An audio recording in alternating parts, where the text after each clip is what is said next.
Hello friends, welcome to ইনফোটেনমেন্টে সকলকে স্বাগত জানাই। বর্তমান পশ্চিমবঙ্গ সরকার জানিয়েছেন যে টিচিং নিয়োগ পরীক্ষায় ইউপিএসসি মডেল আনা হবে।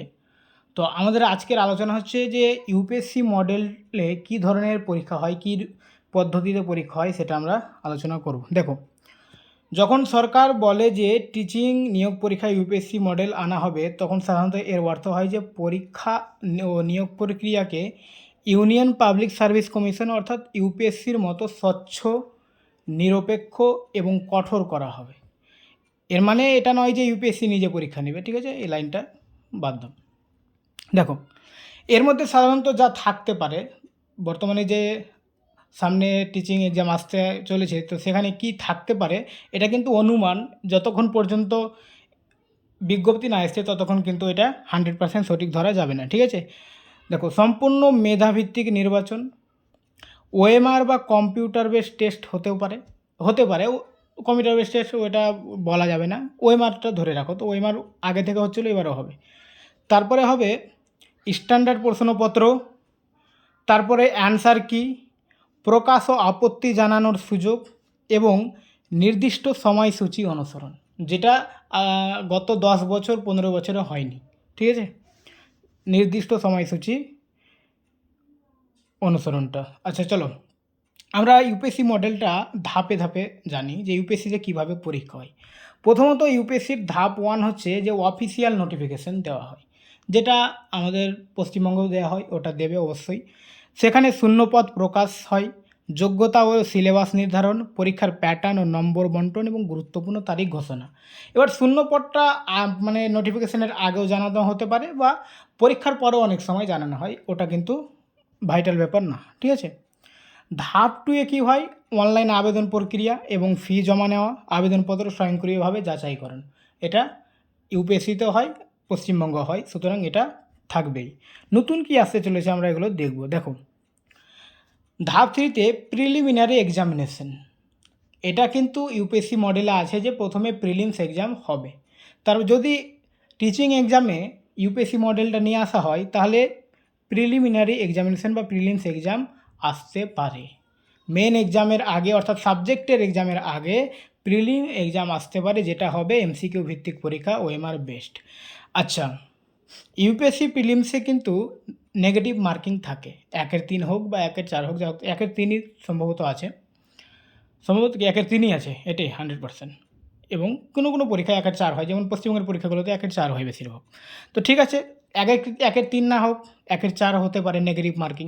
কিন্তু এর আগে টিচিং এক্সামে কিন্তু নেগেটিভ মার্কিং ছিল না। এবার যদি ইউপিএসসি মডেল অনুসরণ করা হয় তাহলে হতেও পারে, এটা কিন্তু অনুমান, 100% না। আমি বারবার বলছি, এখানে যা আলোচনা হচ্ছে সব কিছু অনুমান করে, মানে ইউপিএসসি মডেল যেহেতু বলা হয়েছে, তো ইউপিএসসি মডেল অনুসরণ করে এগুলো আসতে পারে, ঠিক আছে? এবং শুধুমাত্র স্ক্রিন টেস্ট হিসেবে গণ্য হয়, প্রিলিমসের নম্বর ফাইনাল মেরিটে যোগ হয় না। এটাও হতে পারে যে প্রিলিমস এক্সাম হবে, ওটা শুধুমাত্র স্ক্রিন টেস্ট, অর্থাৎ কোয়ালিফাই করতে হবে, ওটা পাস করলে মেন এক্সামে বসতে পাবে এবং ওটা নম্বর যোগ হয় না। যেমনটা মিসলেনিয়াস এক্সাম হয়েছে, মিসলেনিয়াসের প্রিলিমসের এক্সাম মার্কস কিন্তু মেন্সে যোগ হবে না, ঠিক আছে? তো ঠিক একই রকম হতে পারে, ওকে? তারপরে ধাপ 4 যেটা হয় যে অ্যান্সার কি প্রকাশ। তো বর্তমান পশ্চিমবঙ্গ সরকার আমাদের জানিয়েছে যে অ্যান্সার কি প্রকাশ হবে এবং ওএমআর কপিও জানানো, মানে ওএমআর কপিও দেবে পরীক্ষার পর, ঠিক আছে? তো পরীক্ষার পর প্রভিশনাল অ্যান্সার কি প্রকাশ হবে, প্রার্থীদের আপত্তি জানানোর সুযোগ এবং যাচাই শেষে ফাইনাল অ্যান্সার কি ইত্যাদি ইউপিএসসি মডেলে রয়েছে। যে কোনো প্রশ্ন যদি ভুল থাকে তাহলে প্রার্থীরা সেটা আপত্তি করতে পারবে যে প্রশ্ন ভুল আছে, এবং পরে ফাইনাল অ্যান্সার কি প্রকাশ হবে। প্রিলিমস রেজাল্ট, এটা তো স্বাভাবিক ব্যাপার, রেজাল্ট তো হবেই। এবার ওখানে কাট অফ নম্বর সাবজেক্ট ওয়াইজ থাকতে পারে, যদি স্কুল সার্ভিস হয়, ঠিক আছে? অন্য কিছু হয়তো পুরোটাই একটা কাট অফ নম্বর থাকবে, যেটা এমনিতে অনেক পরীক্ষায় থাকে। তারপরে ইউপিএসসি যেটা হয় মেন এক্সামিনেশন। তো আমি যেটা বললাম যে প্রিলিমস যদি হয় ইউপিএসসির ধাঁচে, তাহলে মেন এক্সামিনেশন হবে। স্কুল সার্ভিস যদি সাবজেক্ট এক্সাম হয় 9, 10, 11, 12 বা আপার, তাহলে ওগুলো সাবজেক্টের মেন এক্সাম হবে, ঠিক আছে? এবং মেন এক্সামের নম্বর ফাইনাল মেরিটে যোগ হবে। প্রিলিমটা ইউপিএসসিতে যেহেতু যোগ হয় না, এখানে কতটা কি হবে, যোগ হবে কি না, সেটা ফাইনাল বিজ্ঞপ্তি যখন আসবে তখন আমরা জানতে পারবো, ঠিক আছে? তারপরে ধাপ 7 যেটা পার্সোনালি টেস্ট বা ইন্টারভিউ। তো আমাদের বর্তমান সরকার ইন্টারভিউ সম্বন্ধে যেটা বলেছেন যে ইন্টারভিউয়ের ভ্যালুটা একটু কমিয়ে নিয়ে আসবে, ঠিক আছে? মানে 5 মার্ক যেটা মৌখিক জানিয়েছে। তো ইন্টারভিউ একদম উঠে যাবে এটা বলাও যতটা সত্যি না, হ্যাঁ?